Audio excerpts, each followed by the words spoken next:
family. So right about now, you are watching or have watched my live stream of Love After Lockup, this last episode with Sherelle's World. I hope you guys enjoyed that. But I wanted to do this video because I knew that in that collab, I could not talk about everything that I normally talk about with you guys because it's a give and a take, and you know, we didn't want to go too long because we wanted to keep you guys engaged. So some stuff had to be cut out, but I wanted to discuss some of the stuff that, you know, we get into it about here on Nikki Star TV. So family, let's get into it. So I don't want to reiterate about what I said about Clint Tracy in the last video, but I do want to take out the comedy and just talk real here. I think that Tracy is taking the fall for someone who has a meth addiction, and I just don't think it's cool. I really don't think that it's cool that Clint is not admitting his problems as well, and his family sits there and encourages his behavior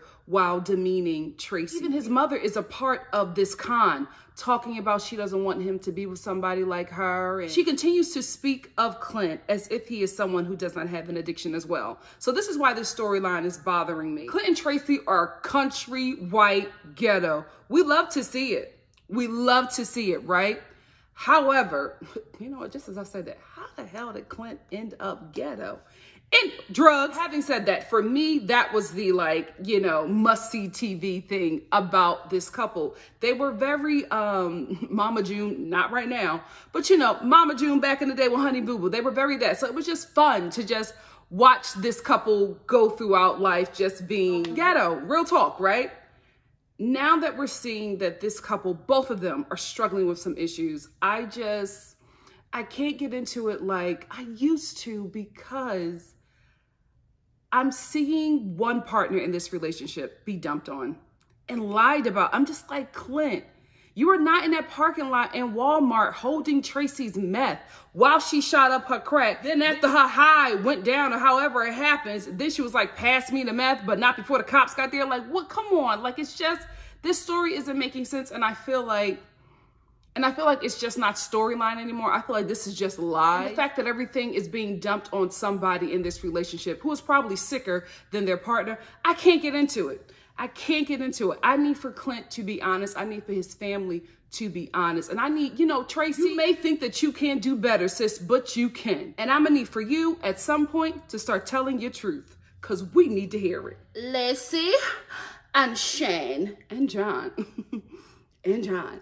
So I don't know what's going on with Lacey and Shane on the gram. I know that some of y'all are buying into it. For me, I just think it's storyline.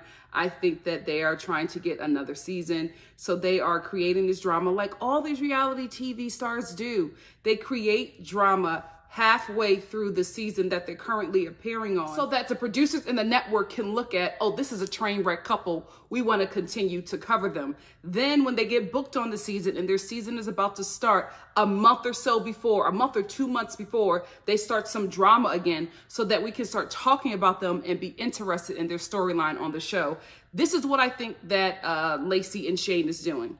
I do not believe that Shane all of a sudden out of nowhere just start beating up on this woman, especially since we have seen her hit him several times and he has not retaliated. I just don't think all of a sudden he just decided, I'm gonna just start beating up on her. In our home that we share with her kids who call me the best dad ever. Now, I'm not saying don't believe women. I'm not making fun of a woman who is being domestically abused. However, I can call storyline when I see it. And I just think that this is what Lacey is doing. And I don't think that she is beneath playing with such a terrible subject matter for a coin. Like, no shade, Lacey, not hating, sis. I'm just calling it like I see it. And I just really don't think that she's the kind of girl who would be like, oh, that's a subject I can't play with. From what I've seen on this show, from what I've seen on her Twitter and her Instagram, Mother is here for the fame and the fortune, and she will do what she needs to do to keep the coins rolling in. Because even in the episode where we were talking about John's addiction and, you know, she was meeting him and even falling out about him, she was promoting her OnlyFans. We have this girl on camera falling out and crying, and then you go to her Twitter and she's just like, oh my goodness, isn't that so sad? Check out my OnlyFans. This is a come up for her. I ain't hating on another woman getting a coin. I'm just saying I don't believe this storyline. That don't mean I don't believe women. And that don't mean I'm making fun of domestic violence. I just think that this is storyline, and I just think it's a dangerous subject matter to play with, because when it gets exposed, if it's not the real deal, you mess up your bag. I don't think she thought this one all the way through. Guys, John in his voice is out of prison, and he's in a rehab facility at, what is it, a halfway house? A halfway rehab house? The judge probably heard his voice and was just like, you should not be in prison. You should be laid up with Nikki. Stop, I'm playing. But I think, you know, the judge was just like, dude, what are you doing? What are you doing? You don't need to be in here.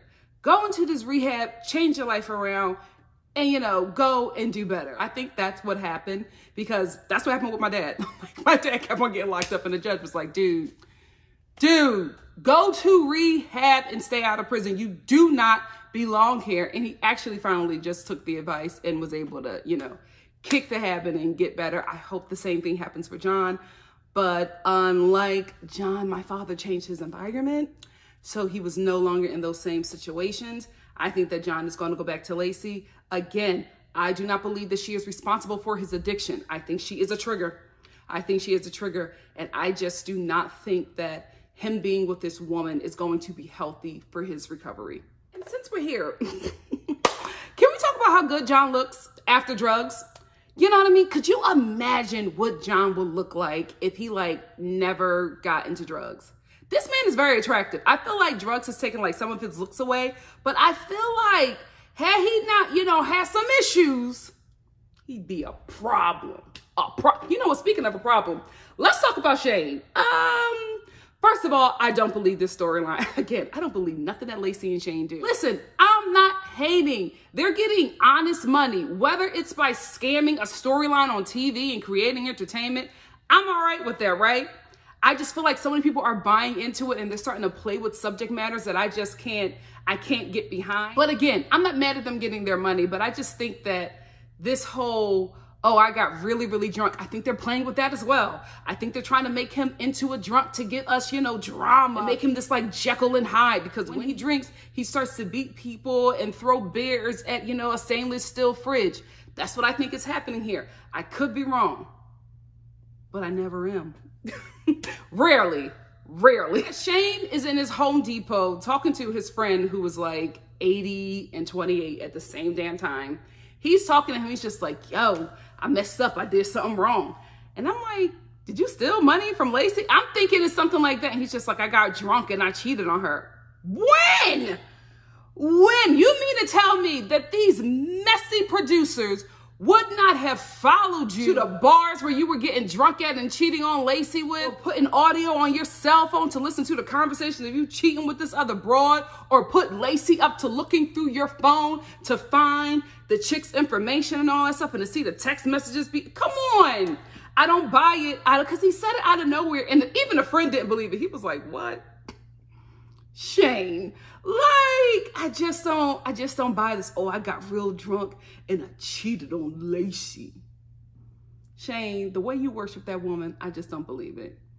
And again, I could be wrong, but I really am. And before we close out, let's talk about how Shane is ghetto fine, because you guys are torn in my comment section. Some of you are just like, oh no. Some of you are just like, you know what? I can see it. I think that Shane is fine concerning, let's talk real, poverty. You know what I mean? I think in an impoverished neighborhood, he's like, you know, the Brad Pitt of the neighborhood, right? But when, you know, you go out and you travel and you see other men, you see that there are like, you know, Brad Pitts and like Brad Pitt areas.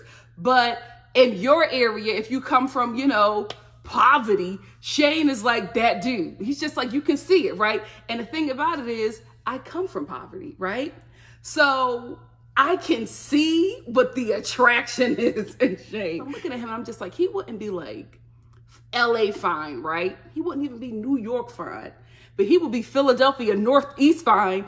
You know what I mean? Philadelphia Mayfair fine. Who my Philly subscribers? You know, in Kensington, he would kill. He would kill. That's what it is. It's a certain kind of, you know, impoverished ghetto fineness about him. Cause I'm looking at him and I'm just like, right now, he couldn't get me. But in my project days, maybe. in my Section 8 days, probably. Andrea and Lamar. You know what? In the beginning of this couple's story on this episode, I thought it was really beautiful to see Lamar talk about Priscilla. He loves that baby. He loves that baby. And I don't know, but you guys always have the tea. Is Priscilla his only child? Let us just know in the comment section below. But anyway, he was just really enamored with Priscilla and the way he spoke about her. And like the part where she was eating an apple and it was his head. Oh, I just really love seeing that side of him, because we're always getting this, oh, I've been in prison for 20 years. You know, my family is, you know, thugs and we about that life. But seeing him with his baby girl, I don't know. I love seeing that side of him, and I wanted to see more. I wanted to see more. You know what? Maybe I'm just really, you know, sensitive because, you know, Colby, you know, the whole girl dad trend that's happening on Twitter. I don't know. But when I saw that, I was just like, oh, girl dad. Andrea is doing the most. She's always doing the most. So Lamar goes into their bedroom to talk to her. She's praying and like forced down a single tear. And she's just like, well, you have to tell the kids that you're Priscilla's dad. Why does stepdaddy gotta do that? I never understand when the parent of a child makes the step-parent tell the children important information about their family that should come from the parent. Like, I don't get it. Like, how is that his responsibility? He's those kids' stepdaddy. The only person he should be like concerned about telling is Priscilla. You, mama, you should be telling your kid. You brought this man into a family that they were already a part of. That's your responsibility, not Lamar. She's just like, no, I'm serious. You got to tell the kids. You got to tell the kids that you Priscilla's daddy. Why? You the kid's mama. You tell them. So Andrea and Lamar take the kids out to tell them that Lamar is Priscilla's father. First of all, there's no alcohol in Utah. I don't even drink, and I think that that is excessive. What do y'all do in Utah? Oh.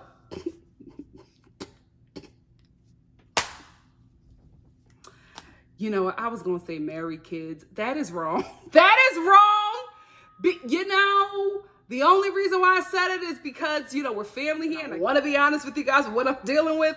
But when it came up to my mind, I was just like, Nikki, find something else to say. But let's not act like the FBI ain't raid a couple of them families. Anyway, but yeah, what are y'all doing in Utah? Is anybody watching me from Utah? I'm sorry. I joke. You know what I mean? I'm joking. I come from a city where we shoot you if we happy, mad, or sad, and I joke about that. So, you know, it's all jokes up here. All jokes. But if you are from Utah, sorry.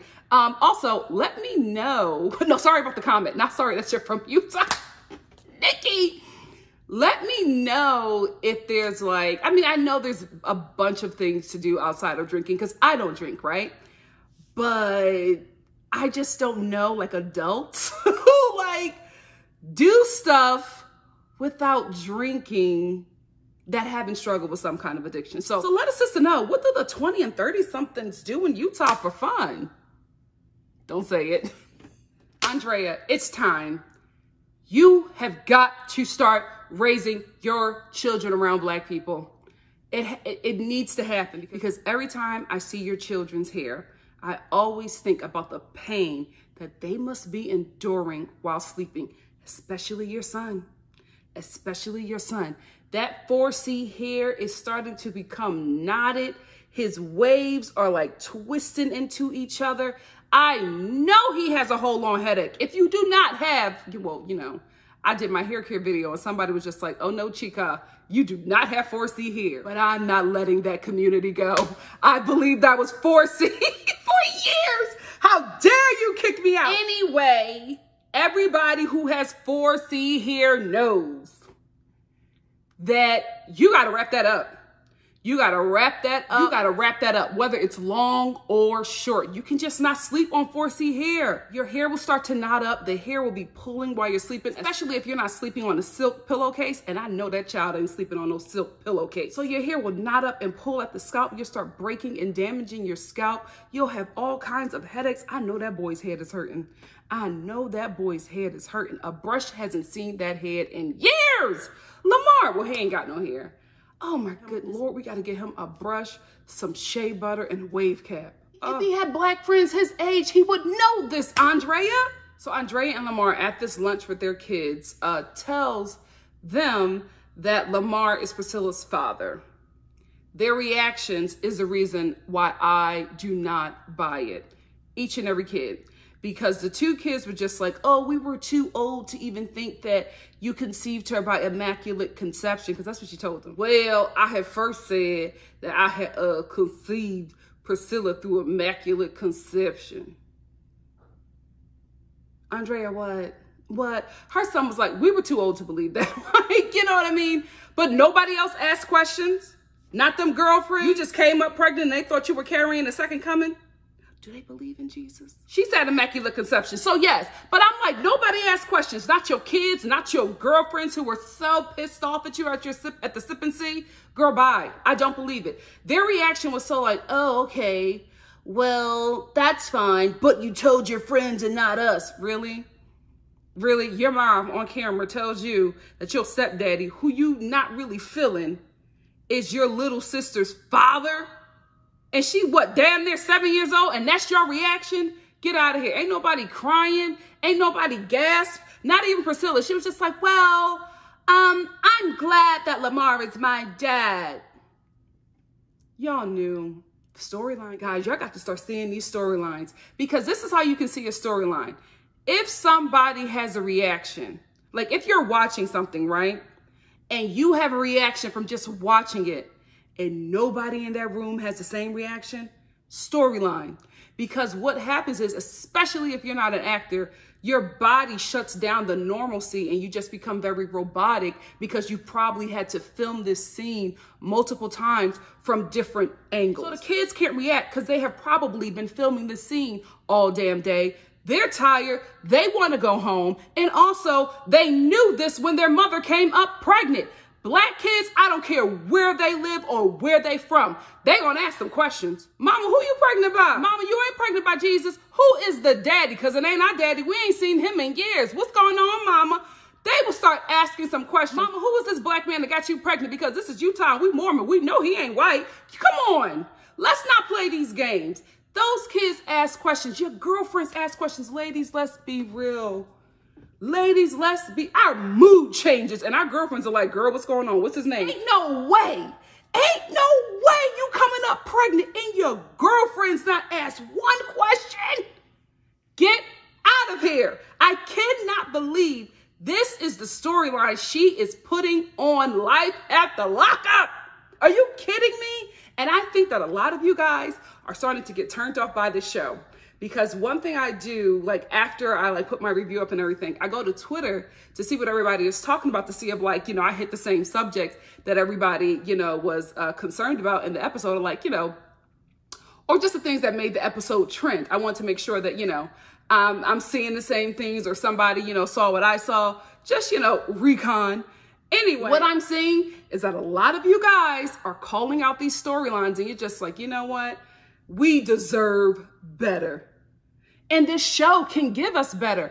I don't know why we're faking storylines when we have, from the whole Love After Lockup crew, some great couples who are a hot mess, who aren't on drugs. Keep the drug ones off. We can deal with the sober ones, but the drug, we can't enjoy this show because it's becoming intervention. And if Andrea and Lamar love the family, I think they are a happy couple in love, doing what they have to do to make a coin. I love them. But if we can't get anything real from them, any real, you know, interesting drama, God bless them and move on to another couple. They should be happy that they're in a healthy space where they got to create this stuff that don't make no damn sense to give us a show. Y'all good. Go live your life in Utah and be happy. Don't come on this show and make up some lies that make no sense, especially if your acting is this poor. I don't buy it. I don't buy it. Megan, Michael, and Sarah. The thing that bothers me about Michael, many things do, but the one thing that keeps on pressing me is the fact that this man is surrounded by women. Like, we have seen one man in his life, and it's what? Rock. That's the only dude that we have seen in his life. We saw his friends like on the first season, but like a constant, like his best friend, a constant influence in his life is Rob. The majority of the people in Michael's life are women, and he treats them all so poorly. What the hell happened to him as a kid? Because there are women in his life who he just doesn't even have to treat terribly. Like he finds new women to damage. You know what I mean? Like he's damaging them mentally, emotionally. I'm not gonna say physically, because apparently this boy got the hammer. He got something to make these women salivate. I don't ever want to know what that is. Ever. He got something that got these girls going crazy. But I'm just so curious as to why he treats the women in his life so poorly. I don't want to put it on a mama, right? But from what we've seen of her, she supports his poor behavior. And I wonder if his father treated his mother the same way, and he just looks at this as a normal way of being with women, because he always has a reason that makes sense to him why he does the things that he does. And it's always the woman's fault for why he treats them that way. I wonder if he saw this in his household. What do you guys think? Or if you got some tea on that situation, let us know in the comments section below. You know what? Day this season, I talked about it a bit on my live stream with Cheryl's World. I feel like she was just like, somebody in this family has to be the voice of reason. And so I guess it's just going to be me. I felt like his mom was trying to do something like that too. I think they both took feedback from last season and was just like, you know what, we have to be better because none of us are coming off well. You know, the whole family can't be hated. We'll let Michael take the shots for the awfulness, right? But we're gonna come in and at least be better people, at least on camera. Because I watched this episode and I saw a considerable change in Michael's mother and in Day Day. Speaking of Michael being horrible to women, let's talk about how when his wife called him, the first thing he said to her was, "Oh, I just left Megan." Like, he knows how to push her buttons. He knows how to scatterbrain this woman. And listen, like I said, Sarah is a lot, okay? The faux black scent that she puts on bothers me. But I still feel bad for her. I hate how this man treats her, because at the end of the day, that's his wife and she has 2 kids by him. And I guarantee you some more are coming. Some more are coming. She's not done with him. Her mind, body, and soul is not done with Michael, because when she called him, she tried to make it seem like it was about the kids. A portion of that was about the kids, but the bigger portion was, you were calling all these other women on a phone that I pay for. You're not calling me. So she's threatening to cut off his phone because she only wants that phone and his time to be about her and their children. She's his wife. She should expect that. But it's Michael, so you should expect nothing. And how I know that Sarah is not over Michael and is probably going to get pregnant by him multiple times after this season is because when he was talking to her, she fell right into the trap, right? So she called and she was angry, right? When she left that phone, she was just like, okay, well, you know, whenever you say you're gonna come, I'll see you. She had all this anger at the top of the conversation, but as soon as that man said, well, I'm gonna roll up there to see the kids, what day can I come? Everything changed. She still loved that dude. And although she still loves him, he obviously does not love her, because he's coming up there to see his kids and he's bringing another woman. Not Megan, but another woman. So he's letting her know that I just left from seeing Megan. I went and got my other chick, and now I'm bringing her to be with my kids. He just makes this woman nuts. Sarah, you deserve better. But I'm telling you, I think Sarah is going to get into like her mid to late 30s, and then she's going to be like, you know what? I can do better. And at that point, she's probably going to have about 10 kids by this man. We see it all the time. Cheryl and Josh. So Cheryl says that she gets off by having sex with Josh in his mom's house because she knows that she hates it. Cheryl, this is why she bopped you in the first place. Listen, when Cheryl was in the kitchen while Josh was having his confessional outside, when she was in the kitchen with Josh's mom and something happened and all of a sudden Josh's mama hit her. Listen, again, I am not someone that condones violence, But when the mom hit her, I was just like, Cheryl, I feel like you had it coming. I feel like you had it coming. No, she did not deserve to get bopped for the insane asylum stuff. But guys, the way Cheryl talks about Josh's mom, right? You cannot tell me that she is not doing things to this woman to torment her. She just told her that she loves having sex with him in her home because she knows that she hates it. That's not the only thing that she's doing. There are more things that Cheryl is doing to Josh's mom to torment her. So I feel like that slap, that bop or whatever happened, I feel like that just came from like all of the things that Cheryl was doing. This woman finally snapped. Although it's Cheryl, she could be exaggerating because we hear the audio. I don't know if I heard it hit. I heard like a plate slam or something like that, but I don't know if I heard it hit. But I do think that something happened because the way Cheryl ran out of that home and be like, oh, she just hit me over my kid. I'm like, if she just harmed you over your kid, why'd you leave your kid in the home with her? She just beat you up. Like, girl, what? Girl, Cheryl, I don't know. I feel like if she bopped you, you had it coming. Come on. Somebody put their hands on you and you leave your child in their care. Girl, what? And a lot of you said you didn't believe that this was real. Guys, I believe that it was real because the way Josh ran into that home, he almost fell. He was like, oh, wait a minute. Because he knew the woman that he was dating and he knew his mama. He knew that it was about to be a round two. And he not going to choose. He was just like, oh, no, they don't like each other. I don't care anymore. I don't get involved. I just let them, go at it. What kind of man? Angela and Tony, liars, liars. Angela, so Tony has been sleeping in his car for a week. I finally let him back in. Girl, he has not been sleeping in that car for a week. Look how fresh and pressed he looked. You mean to tell me from sleeping in that hot, what, are they in Texas? That hot Texas sun in the country forest for a week. This is what he looks like. Stop lying.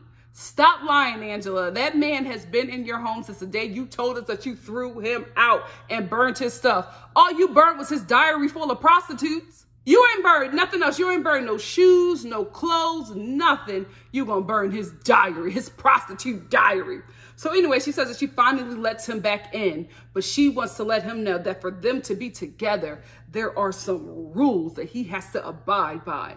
Rule number 1, no prostitutes. Really? Girl, what? If you gotta tell your man that the only way for you two to be together is for him to stop sleeping around with prostitutes, girl, he ain't your man. He for the streets, okay? The streets on Tony, not you. I was like, oh, how far? How far have we? The bar is in hell. The bar is in hell. And this is what you have to ask your man to not do so y'all could be together. Rule number 1, put it on the fridge for the whole world to see. So when the maintenance man with my sister, my cousins, Jerry Springer, Trailer Park, Jerry Springer down the street who's in love with me, when he comes in and he sees that list, because I felt like I was getting a little, didn't I get a little Colonel Sanders? But everybody gonna see that list. And Tony's just like, sure, I'll abide by whatever you want me to do. Like, when he gets off of parole, he's leaving. So now Tony is officially back in prison. Prison Angela, okay? Angela's just like, you got to give me your phone information. You have a curfew. I'm the new warden in town here. I'm like, you gonna put the man back in prison? Girl, I get it. You want this young thing to be submissive to you. It's not gonna happen. Just put him out if you're gonna put him back in prison. So anyway, Warden Angela is just like, give me all the information concerning your phone. So she takes his phone and she wants his passcode. And he's just like, oh, okay. My passcode is 222. And she's like, that ain't it, Tony. And he was like, oh, I'm sorry. He's such a man. It's like, oh, I'm sorry. I forgot. I chased it. It's 333. These people. Where did y'all get them from? Angela takes the passcode and finally unlocks his phone. And she's just like, I don't care if Tony keeps on lying to me because he don't know that I can take his SIM card and put it in my phone and get all the information that I need. Tony, after you parole, go see, what's our girl that worked at the, that did the laundry at the hotel they were in? The one who told Angela that she was fitting to leave here in an ambulance. I was like, oh yes.